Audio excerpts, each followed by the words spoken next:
Doctor Baba Saheb Ambedkar ಅವರ ಜನ್ಮ ದಿನೋತ್ಸವ ಕಾರ್ಯಕ್ರಮದಲ್ಲಿ ಭಾಗವಹಿಸಿರ್ತಕ್ಕಂಥ ಸಮಾಜ ಕಲ್ಯಾಣ ಇಲಾಖೆಯ ಸಚಿವರಾದಂಥ ಡಾಕ್ಟರ್ ಎಸ್.ಸಿ. ಮಹದೇವಪ್ಪ ಅವರ, ಆಹಾರ ಮತ್ತು ನಾಗರಿಕ ಪೂರೈಕೆ ಸಚಿವರಾದಂಥ ಶ್ರೀ ಕೆ.ಎಚ್. ಮುನಿಯಪ್ಪ ಅವರ,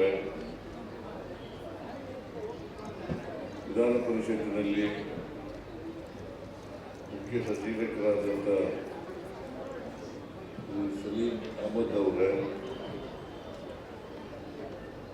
ಈ ಕಾರ್ಯಕ್ರಮದ ಅಧ್ಯಕ್ಷರು ಶಾಸಕರು ಆದಂಥ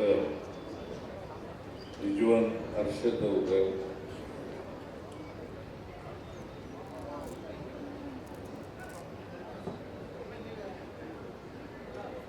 ಜೆಡಿಎಸ್ ಪಕ್ಷದ ನಾಯಕರಾದಂಥ ಮೇಲ್ಮನೆಯ ಸದಸ್ಯರಾದಂಥ ಭೋಜೇಗೌಡ ಅವರ, ಮೇಲ್ಮನೆಯ ಸದಸ್ಯರಾದಂಥ ಗೋವಿಂದರಾಜ್ ಅವರ, ಮಾಜಿ ಲೋಕಸಭಾ ಸದಸ್ಯರಾದಂಥ ಚಂದ್ರಪ್ಪ ಅವರ, ಮಾಜಿ ಸಚಿವರು ನನ್ನ ಆತ್ಮೀಯರು ಆದಂಥ ಶ್ರೀ ಆಂಜನೇಯ ಅವರ,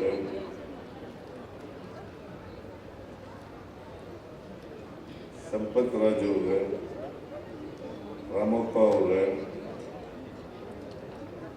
ಅಶೋಕ್ ಸಾಲಪ್ಪನವರ, ಶ್ರೀಮತಿ ಕಾಂತಾ ನಾಯ್ಕ ಅವರ, ಸರ್ಕಾರದ ಮುಖ್ಯ ಕಾರ್ಯದರ್ಶಿ ಶ್ರೀಮತಿ ಶಾಲಿನಿ ರಜನೀಶ್ ಅವರ, ಎಲ್ಲ ಪ್ರಶಸ್ತಿ ಪುರಸ್ಕೃತರ,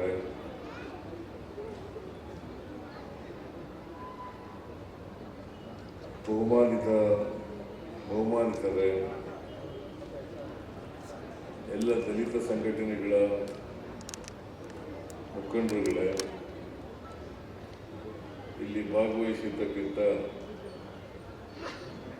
ಆತ್ಮೀಯ ಬಂಧುಗಳೇ, ತಾಯಂದಿರೇ, ಯುವ ಮಿತ್ರರ,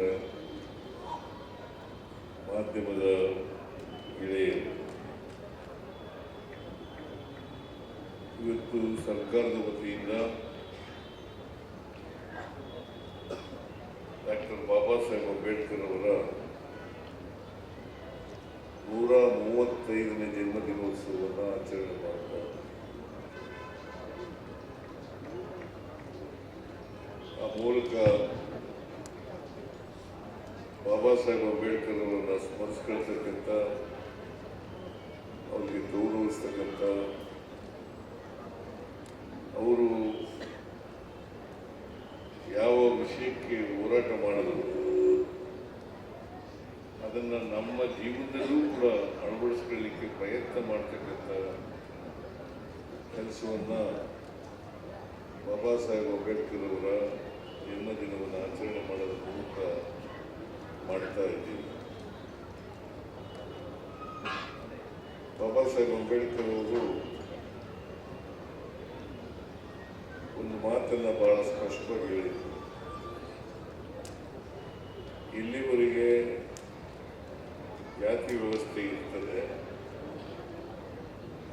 ಅಲ್ಲಿವರೆಗೆ ಅಸ್ಪೃಶ್ಯತೆಯೂ ಕೂಡ ಇರ್ತದೆ. ಎಲ್ಲಿವರೆಗೆ ಸಾಮಾಜಿಕ ಆರ್ಥಿಕ ಅಸಮಾನತೆ ಇರ್ತದೆ, ಅಲ್ಲಿವರೆಗೂ ಕೂಡ ಜಾತೀಯತೆ ಇರ್ತದೆ ಅಂತಕ್ಕಂಥ ಮಾತುಗಳನ್ನು ಹೇಳಿದರು. ಅವರು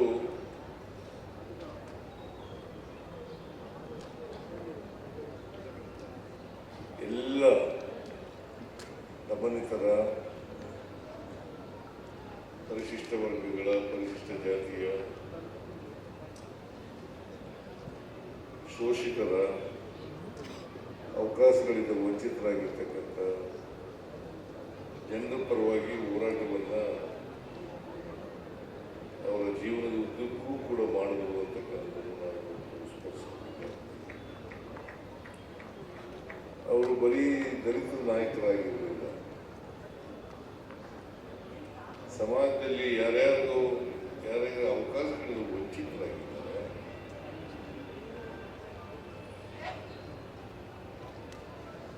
ಅವಮಾನಕ್ಕೆ ಒಳಗಾಗಿದ್ದಾರೆ, ದೌರ್ಜನ್ಯಕ್ಕೆ ಒಳಗಾಗಿದ್ದಾರೆ. ಸಮಾನತೆಯಿಂದ ಅವರಿಗೆ ಸಮಾನತೆ ಸಿಕ್ಕಿಲ್ಲ. ಆ ಜನರ ಪರವಾಗಿ, ಎಲ್ಲರ ಪರವಾಗಿ ಕೂಡ ಹೋರಾಟವನ್ನು ಮಾಡಬೇಕು. ಈ ದೇಶದ ಸಂವಿಧಾನ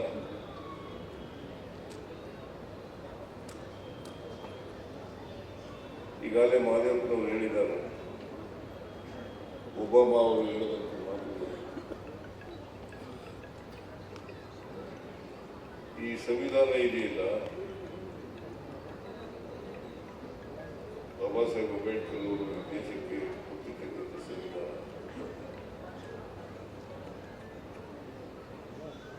ಈ ಸಂವಿಧಾನದ ಮೂಲಕ ಎಲ್ಲ ಜನರಿಗೆ ಭಾರತೀಯರಿಗೆ ಸ್ವಾತಂತ್ರ್ಯ, ಸಮಾನತೆ, ಭ್ರಾತೃತ್ವ, ಸ್ವಾತಂತ್ರ್ಯ, ಸಮಾನತೆ, ಭ್ರಾತೃತ್ವ ಒದಗಿಸಿಕೊಡ್ತಕ್ಕಂಥ ಪ್ರಾಮಾಣಿಕ ಪ್ರಯತ್ನವನ್ನು ಮಾಡಿದ್ದಾರೆ. ಅದಕ್ಕೋಸ್ಕರನೇ ಈ ದೇಶದ ಸಂವಿಧಾನವನ್ನು ಅತ್ಯಂತ ಶ್ರೇಷ್ಠ ಸಂವಿಧಾನ ಅಂತ ಕರೀತಾರೆ. ಸಂವಿಧಾನ ಬಹುಶಃ ಈ ಸಂವಿಧಾನ ಇಲ್ಲದೆ ಹೋಗಿದ್ರೆ ನಾನು ಇವತ್ತು ಇಲ್ಲಿ ಮಾತಾಡಲಿಕ್ಕೆ ಸಾಧ್ಯನೇ ಆಗ್ತಾ ಇರಲಿಲ್ಲ. ಬಾಬಾ ಸಾಹೇಬ್ ಅಂಬೇಡ್ಕರ್ ಅವರು ಕೊಟ್ಟಿರ್ತಕ್ಕಂಥ ಸಂವಿಧಾನದಿಂದ ಇವತ್ತು ಈ ರಾಜ್ಯದ ಮುಖ್ಯಮಂತ್ರಿ ಆಗಿದ್ದೇನೆ ಅಂತಕ್ಕಂಥ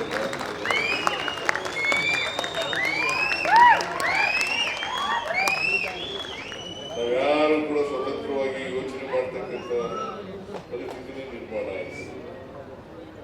ಆದರೆ ಒಂದು ನೋವು ಸಂಗತಿ ಏನಪ್ಪ ಅಂತಂದ್ರೆ, ಇನ್ನೂ ನಾವು ಸಂಪೂರ್ಣವಾಗಿ ಸಮಾನತೆಯನ್ನ ಕಂಡುಕೊಂಡಿಲ್ಲ ಅಂತಕ್ಕಂಥ ಚಿತ್ರವನ್ನ ಇವತ್ತು ಸಮಾಜದಲ್ಲಿ ಕಾಣ್ತಾ ಇದೆ. ಅದಕ್ಕೆ ಬಾಬಾ ಸಾಹೇಬ್ ಅಂಬೇಡ್ಕರ್ ಅವರು ಏನು ಹೇಳಿದ್ರು ಅಂತಂದ್ರೆ, 1949 ನವೆಂಬರ್ 25ನೇ ತಾರೀಕು ಕಾನ್ಸ್ಟಿಟ್ಯೂಂಟ್ ಅಸೆಂಬ್ಲಿನಲ್ಲಿ ಕೊನೆ ಭಾಷಣ ಮಾಡಿದ್ದಾರೆ, ಲಾಸ್ಟ್ ಸ್ಪೀಚ್. ಆ ಲಾಸ್ಟ್ ಸ್ಪೀಚ್ ನಲ್ಲಿ ಏನಂತ ಹೇಳಿದ್ದಾರೆ ಅಂತಂದ್ರೆ, ನಮ್ಮ ದೇಶದ ರಾಜಕೀಯ ಸ್ವಾತಂತ್ರ್ಯ ಇದೆಯಲ್ಲ, ಅದು ಸಾಮಾಜಿಕ ಸ್ವಾತಂತ್ರ್ಯ ಮತ್ತು ಆರ್ಥಿಕ ಸ್ವಾತಂತ್ರ್ಯ ಅದರ ತಳಹದಿಯ ಮೇಲೆ ನಿಂತಿದೆ.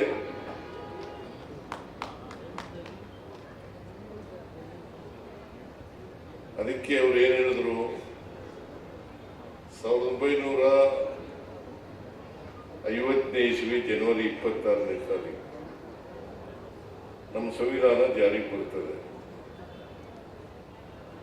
ಆ ಸಂವಿಧಾನ ಜಾರಿಗೆ ಬಂದಾಗ ಸಮಾಜದಲ್ಲಿ ನಾವು ಎಂಥ ಸಮಾಜಕ್ಕೆ ಕಾಲಿಡ್ತಾ ಇದ್ದೀವಿ, ವೈರುಧ್ಯತೆ ಇರ್ತಕ್ಕಂಥ ಸಮಾಜಕ್ಕೆ ಕಾಲಿಡ್ತಾ ಇದ್ದೀವಿ. ವೈರುಧ್ಯತೆ ಇರ್ತಕ್ಕಂಥ ಸಮಾಜಕ್ಕೆ ಕಾಲಿಡ್ತಾ ಇದ್ದೀವಿ. ಸಾಮಾಜಿಕ ಅಸಮಾನತೆ ಇದೆ, ಆರ್ಥಿಕ ಅಸಮಾನತೆ ಇದೆ, ಅಸ್ಪೃಶ್ಯತೆ ಇದೆ. ಇಂಥ ಸಮಾಜಕ್ಕೆ ಕಾಲಿಡ್ತಾ ಇದ್ದೀವಿ. ನಾವು ಈ ಸಮಾಜದಲ್ಲಿರ್ತಕ್ಕಂಥ ಅಸ್ಪೃಶ್ಯತೆಯನ್ನ, ಜಾತಿ ವ್ಯವಸ್ಥೆಯನ್ನ, ಅಸಮಾನತೆಯನ್ನು ಹೋಗಲಾಡಿಸದೆ ಹೋದರೆ ಈ ದೇಶಕ್ಕೆ ಸ್ವಾತಂತ್ರ್ಯ ಬಂದದ್ದು ಯಶಸ್ವಿ ಆಗಲ್ಲ ಅಂತಕ್ಕಂಥ ಮಾತುಗಳನ್ನು ಬಹಳ ಸ್ಪಷ್ಟವಾಗಿ ಹೇಳಿದ್ದಾರೆ. ಅವರು ಬಹುಶಃ ಬಹಳ ವಿದ್ವಾಂಸರಾಗಿದ್ದರು ಅಂತಕ್ಕಂಥದ್ದನ್ನ ನಾವೆಲ್ಲರೂ ಕೂಡ ತಿಳ್ಕೊಂಡಿದ್ದೀರಿ, ನೀವೆಲ್ಲರೂ ಕೂಡ ತಿಳ್ಕೊಂಡಿದ್ದೀರಿ. ಅಷ್ಟೊಂದು ದೊಡ್ಡ ವಿದ್ವಾಂಸರಾಗಿದ್ದರೂ ಕೂಡ ದಮನಿತರ ಪರವಾಗಿ ಹೋರಾಟವನ್ನ ಮಾಡಿದರು. ಹಿಂದೂ ಧರ್ಮದ ಸುಧಾರಣೆಗೋಸ್ಕರ ಬಹಳ ಪ್ರಯತ್ನ ಮಾಡಿದರು. ಹಿಂದೂ ಧರ್ಮದಲ್ಲಿ ನ್ಯೂನತೆಗಳಿದಾವಲ್ಲ, ದೋಷಗಳಿದಾವಲ್ಲ, ಆ ದೋಷಗಳನ್ನ ಸುಧಾರಣೆ ಮಾಡಲಿಕ್ಕೆ, ಸರಿಪಡಿಸಲಿಕ್ಕೆ ಬಹಳ ಪ್ರಯತ್ನ ಮಾಡಿದರು. ಕೊನೆಗೆ ಸರಿಪಡಿಸ್ಲಿಕ್ಕೆ ಆಗದೇನೆ ಇದಕ್ಕೆಲ್ಲ ಕಾರಣ ಏನು ಗೊತ್ತಾ, ಈ ಅಸಮಾನತೆ ನಿರ್ಮಾಣ ಆಗಬೇಕಾದ್ರೆ ಆರ್ಥಿಕ ಅಸಮಾನತೆ, ಸಾಮಾಜಿಕ ಅಸಮಾನತೆ, ಜಾತಿ ವ್ಯವಸ್ಥೆ ಈ ದೇಶದಲ್ಲಿ ಇರಬೇಕಾದ್ರೆ ಇದಕ್ಕೆ ಕಾರಣ ಮನುಶಾಸ್ತ್ರ ಅಂತಕ್ಕಂಥದ್ದನ್ನ ಅರ್ಥ ಮಾಡ್ಕೊಂಡಿದ್ರು. ಮನುಶಾಸ್ತ್ರ ಅದಕ್ಕೋಸ್ಕರನೇ ಸುಟ್ಟಾಕಿತ್ತು ಅದನ್ನ. ಮನುಶಾಸ್ತ್ರ ಸುಟ್ಟಾಕಿದ್ದ ಯಾಕೆ ನೀವು ತಿಳ್ಕೋಬೇಕು.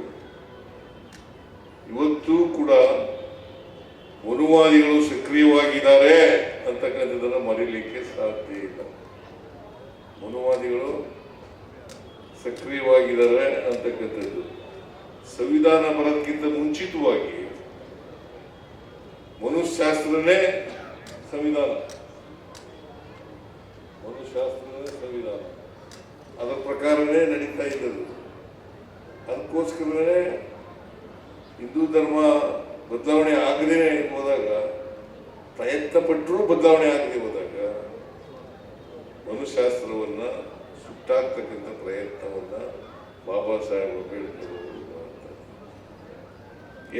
ಎಷ್ಟು ಮಟ್ಟಿಗೆ ನಮ್ಮ ಜಾತಿ ವ್ಯವಸ್ಥೆ ಗಟ್ಟಿಯಾಗಿದೆ ಅಂತಂದ್ರೆ ಅದಕ್ಕೆ ಚಲನೆಯೇ ಇಲ್ಲ. ಜಾತಿ ವ್ಯವಸ್ಥೆಗೆ ಚಲನೆಯೇ ಇಲ್ಲ. ಜಡತ್ವದಿಂದ ಕೂಡಿರ್ತಕ್ಕಂಥ ಜಾತಿ ವ್ಯವಸ್ಥೆ. ಹೆಚ್ಚಿನ ವಿಡಿಯೋಗಳಿಗೆ ಪ್ರತಿಧ್ವನಿ ಯೂಟ್ಯೂಬ್ ಚಾನೆಲ್ ಸಬ್ಸ್ಕ್ರೈಬ್ ಮಾಡಿ, ಬೆಲ್ ಐಕಾನ್ ಕ್ಲಿಕ್ ಮಾಡಿ.